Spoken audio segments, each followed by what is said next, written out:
Trump power ಪ್ರಶ್ನಿಸಿ ಮತ್ತೆ ಕೆಣಕಿದ Iran. ನ್ಯೂಯಾರ್ಕ್ನಲ್ಲೇ ನಿಮ್ಮ ಬುಡ ಗಟ್ಟಿ ಇಲ್ಲ, ಇನ್ನು ನಮ್ಮ ದೇಶದ ಅಧಿಕಾರ ಬದಲಾಯಿಸ್ತೀರಾ ಅಂತ ಇರಾನ್ ಕೆಣಕಿದೆ. ಟ್ರಂಪ್ ಪವರ್ ಪ್ರಶ್ನಿಸಿದ ಇರಾನ್, ನ್ಯೂಯಾರ್ಕ್ನಲ್ಲೇ ನಿಮ್ಮ ಬುಡ ಗಟ್ಟಿ ಇಲ್ಲ, ಇನ್ನು ನಮ್ಮ ದೇಶದ ಅಧಿಕಾರ ಬದಲಾಯಿಸ್ತೀರಾ ನೀವು. ಅಮೆರಿಕ ಅಧ್ಯಕ್ಷ ಟ್ರಂಪ್ ಬಗ್ಗೆ ಇರಾನ್ ಅಪಹಾಸ್ಯವನ್ನ ಮಾಡಿದೆ. ಇರಾನ್ನ ನಾಯಕನ ಆಯ್ಕೆಯಲ್ಲಿ ತಮ್ಮ ಪಾತ್ರವಿರಬೇಕು ಎಂದಿದ್ದ ಟ್ರಂಪ್, ಆದರೆ ಟ್ರಂಪ್ ಸಲಹೆಯನ್ನ ನೇರವಾಗಿ ತಳ್ಳಿ ಹಾಕಿದ ಇರಾನ್. ಫಾರಿನ್ ನಿಮಗೆ ನ್ಯೂಯಾರ್ಕ್ ಮೇಯರ್ ಅನ್ನು ಸಹ ನೇಮಿಸಲು ಸಾಧ್ಯವಾಗುತ್ತಿಲ್ಲ.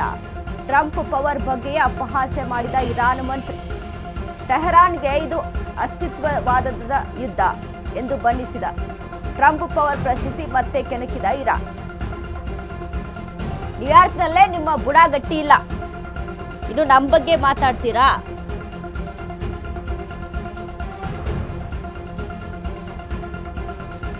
ನಮ್ಮ ದೇಶದ ಅಧಿಕಾರ ಬದಲಿಸ್ತೀವಿ ಅಂತ ಹೇಳ್ತೀರಾ, ನಮ್ಮ ದೇಶದ ಅಧಿಕಾರದಲ್ಲಿ ನಿಮ್ಮ ಪಾತ್ರವಿರಬೇಕು ಅಂತ ಹೇಳ್ತೀರಾ.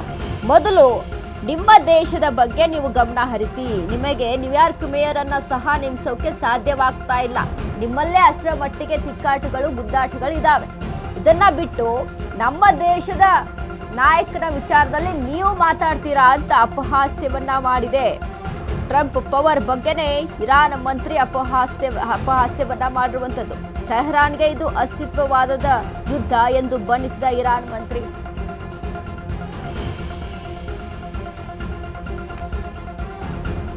ಟ್ರಂಪ್ ಒಂದು ಹೇಳಿಕೆಯನ್ನ ಕೊಡ್ತಾರೆ.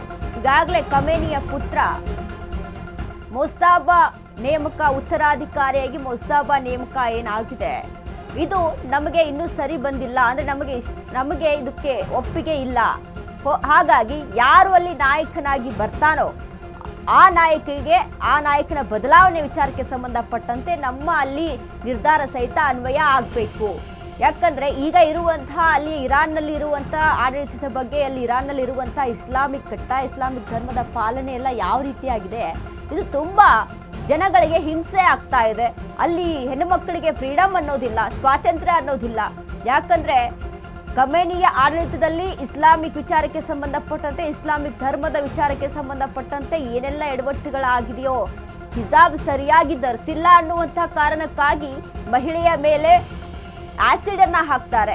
ಹಿಜಾಬ್ ಸರಿಯಾಗಿ ಧರಿಸಿಲ್ಲ ಅನ್ನುವಂಥ ಕಾರಣಕ್ಕಾಗಿ ಮಹಿಳೆಯನ್ನ ಮನ ಬಂದಂತೆ ಥಳಿಸ್ತಾರೆ. ಇಂಥ ಪ್ರಸಂಗಗಳು ನಡೆದಿರುವಂಥದ್ದು. ಸೊ ಇದು ಬದಲಾಗಬೇಕು.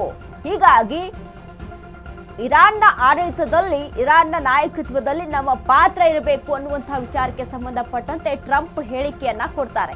ಆದ್ರೆ ಇರಾನ್ ಇದನ್ನ ಕಡೆಗಣಿಸಿ ಟ್ರಂಪ್ ಪವರ್ ಅನ್ನ ಪ್ರಶ್ನಿಸಿ, ನ್ಯೂಯಾರ್ಕ್ನಲ್ಲೇ ನಿಮ್ಮ ಬುಡ ಗಟ್ಟಿ ಇಲ್ಲ, ನ್ಯೂಯಾರ್ಕ್ನಲ್ಲಿ ಸರಿಯಾದ ರೀತಿಯಾದಂಥ ಮೇಯರ್ ಅನ್ನ ಸಹ ನೇಮಿಸೋಕೆ ಸಾಧ್ಯವಾಗ್ತಾ ಇಲ್ಲ, ಇನ್ನು ನಮ್ಮ ಆಡಳಿತದಲ್ಲಿ ನೀವು ಬರ್ತೀರಾ, ನಮ್ಮ ಉತ್ತರಾಧಿಕಾರಿಯ ವಿಚಾರಕ್ಕೆ, ನಮ್ಮ ನಾಯಕತ್ವದ ವಿಚಾರಕ್ಕೆ ನೀವು ಮಾತಾಡ್ತೀರಾ, ಮೊದಲು ನಿಮ್ಮ ಸಮಸ್ಯೆಯನ್ನ ಬಗೆಹರಿಸಿಕೊಳ್ಳಿ ಅಂತ ಇರಾನ್ ಮಂತ್ರಿ ಅಪಹಾಸ್ಯವನ್ನ ಮಾಡಿದ್ದಾರೆ ಟ್ರಂಪ್ ಪವರ್ ಬಗ್ಗೆಯೇ. ಹಾಗಾದ್ರೆ ಮುಂದಿನ ದಿನಗಳಲ್ಲಿ ಟ್ರಂಪ್ ಯಾವ ರೀತಿಯಾದ ನಿರ್ಧಾರವನ್ನು ತೆಗೆದುಕೊಳ್ತಾರೆ ಈ ವಿಚಾರಕ್ಕೆ ಸಂಬಂಧಪಟ್ಟಂತೆ ಅನ್ನುವಂಥ ಅನುಮಾನಗಳು ಸಾಕಷ್ಟು ಸದ್ಯ ಕಾಣಿಸ್ತಾ ಇವೆ. ಯಾಕಂದ್ರೆ ಈಗಾಗಲೇ ಇರಾನ್ ಸಹಿತ ಅಮೆರಿಕಾಗೆ ಅದೇ ರೀತಿಯಾಗಿ ಪ್ರತ್ಯುತ್ತರವನ್ನ ಕೊಡುವಂಥದ್ದು, ಪ್ರತಿಕಾರವನ್ನ ತೀರಿಸಿಕೊಳ್ಳುವಂತಹ ಕೆಲಸವನ್ನ ಮಾಡ್ತಾ ಇದೆ.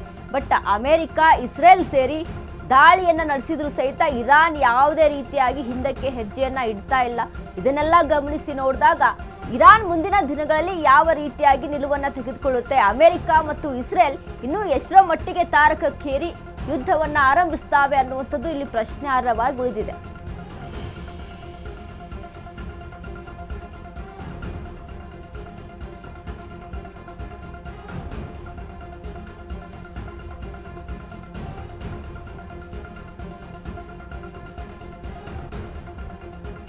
ನೋಡಿ, ಸತತವಾಗಿ ಇವತ್ತಿಗೆ 8 ದಿನಗಳು ಕಳೆಯಿತು ಅಮೆರಿಕ, ಇಸ್ರೇಲ್ ಮತ್ತು ಇರಾನ್ ಯುದ್ಧ ಆರಂಭವಾಗಿ. 8 ದಿನಗಳಲ್ಲಿ ಯಾವ್ಯಾವ ದೇಶದ ನಷ್ಟ ಎಷ್ಟೆಷ್ಟಾಯಿತು, ಆರ್ಥಿಕವಾಗಿ ಏನೆಲ್ಲ ಹೊಡೆತ ಕೊಟ್ಟಿದೆ ಅನ್ನೋದನ್ನ ನಾವಿಲ್ಲಿ ಗಮನಿಸ್ತಾ ಹೋದ್ರೆ ಇನ್ನು ಸಾವಿನ ಸಂಖ್ಯೆಯು 1000 ದಾಟಿಬಿಟ್ಟಿದೆ ಈಗಾಗಲೇ ಇರಾನ್ನಲ್ಲಿ.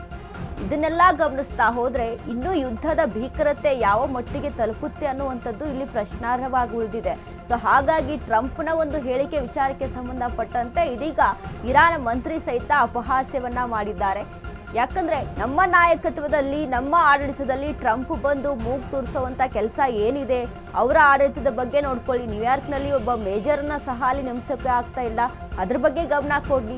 ಅದನ್ನ ಬಿಟ್ಟು ನಮ್ಮ ದೇಶದ ಬಗ್ಗೆ, ನಮ್ಮ ಆಡಳಿತದ ಬಗ್ಗೆ ಯಾಕೆ ಮಾತಾಡ್ತಾರೆ ಅನ್ನುವಂಥ ವಿಚಾರಕ್ಕೆ ಸಂಬಂಧಪಟ್ಟಂತೆ ತಿರುಗೇಟನ್ನ ಕೊಟ್ಟಿದ್ದಾರೆ. ಒಂದು ಕಡೆ, ಮತ್ತೊಂದು ಕಡೆ ಇರಾನ್ ಅದೇ ರೀತಿಯಾಗಿ ಸತತವಾಗಿ ಅಮೆರಿಕಾದ ಸೇನಾ ನೆಲೆಗಳನ್ನು ಟಾರ್ಗೆಟ್ ಮಾಡಿಕೊಂಡು ಹೊಡಿತಾ ಇರುವಂಥದ್ದು.